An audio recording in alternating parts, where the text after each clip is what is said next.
Carnitas! That's right, Carnitas translates to little meats, which I find more than a little disappointing in that it's such an underwhelming name for such an overwhelmingly delicious recipe.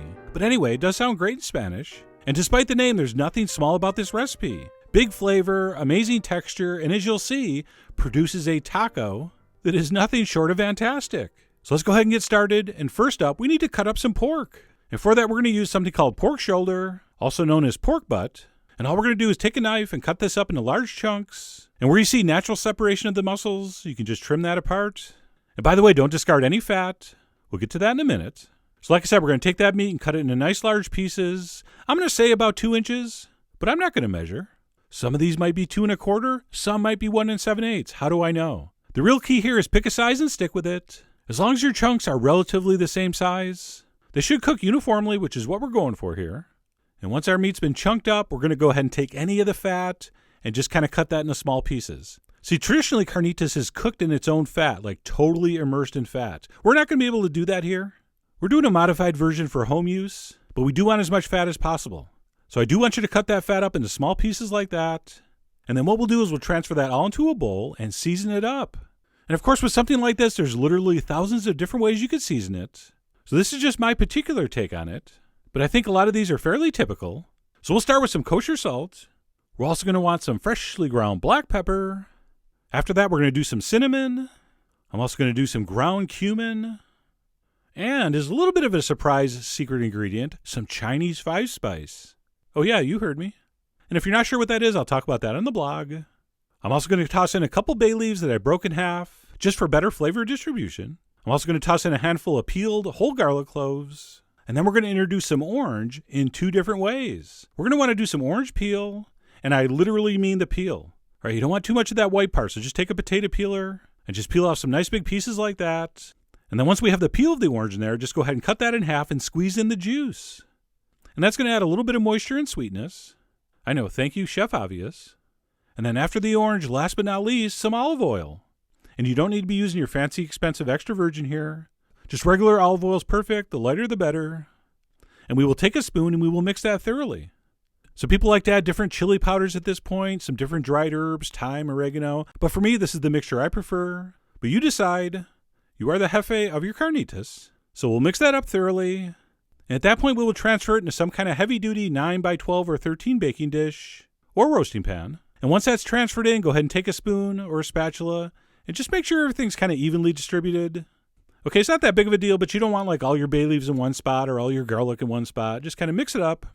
And then what we'll do is we'll transfer this onto a sheet pan and then wrap it very, very tightly in heavy-duty foil. And you know I love my heavy-duty foil. If you don't have that, you'll have to use 2 or 3 pieces of regular foil, which will work, but just make sure it's really tight. So what we'll do once that pan's ready is we'll place that in the middle of a 275-degree oven for about 3.5 hours or until that meat is absolutely fork tender. So let me go ahead and pull mine out and take a look. And of course, the exact time will depend on how big your chunks were. But if you do them about the same size I did, 3.5 hours should be about right. But you'll know because a fork will slide into that meat with like 0 effort. So that is absolutely perfect. Meat tender, garlic cloves and anything else in there tender. And we're ready for final assembly. So next up, we want to separate everything. We want to transfer the meat into some kind of colander over a bowl. And once that meat's been removed, we can go ahead and get rid of the garlic cloves and orange peels and bay leaves. And of course, if I was a great food stylist, I would have saved those orange peels for the final shot. But you know what? I didn't think of that.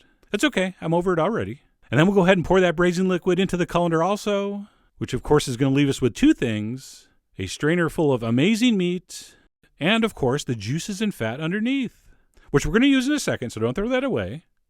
And at that point, we're going to transfer our meat back into our pan for the last and maybe most important step, the crisping. Also sometimes referred to around here as the crispification. So all we need to do is dump that drained pork back into the pan. We will skim off a little bit of that reserve fat from our bowl of juice and drizzle that over the top. All right, try to get a little on every piece. And then all we need to do is put this under a broiler set on high, about 5 or 6 inches under the heat until it's crispy. And if you want, which you do, after 4 or 5 minutes, pull it out, take a look at it, and maybe drizzle over a little more fat, which is what I'm doing here. And we'll push that back under the heat for another few minutes until it looks like this. That surface should crisp up beautifully. And not only should it look amazing, it should really sound amazing. That surface is going to get all crispy and crunchy, yet underneath you're still going to have the softest, most succulent, most melt-in-your-mouth pork you've ever tasted. And while it will be very tempting to just eat it right out of the pan like that, I decided to pile it up in something a little prettier for presentation. And then another optional step, which you really should do, you can drizzle over some of that braising liquid.